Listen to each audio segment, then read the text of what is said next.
The Crandall Fire Department is getting back on its feet after one of their own allegedly swindled them out of thousands of dollars. Fox 4's Natalie Solis has more on the people opening their hearts and their pocketbooks and their wallets to help, including a very well-known Mavs fan. Extremely critical. Radios, masks, oxygen tanks, all on the list of must-buys for the Crandall Fire Department.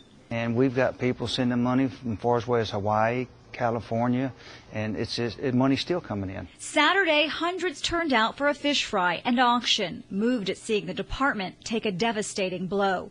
In October, 60-year-old Denny Mackey, a local preacher and the department's chaplain, charged with abuse of official capacity for misappropriating funds.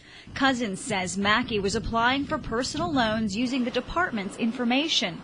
He estimates the loss over $200,000.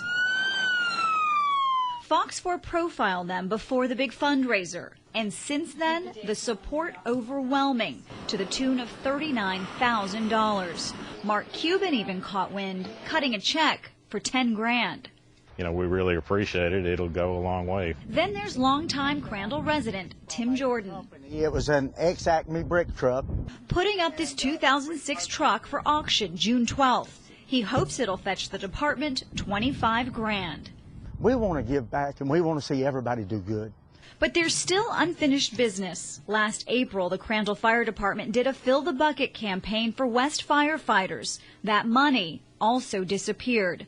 But it's a promise they intend to keep, delivering a $16,000 check to fellow firefighters in West on Thursday. Hopefully it'll give us the backing of the citizens out here that can gain their trust back that, you know, the money did make it to them finally. Natalie Solis, Fox 4 News. And to find out more about the Crandall Fire Department's fundraisers, all you have to do is go to our website. We've posted a link to their Facebook page.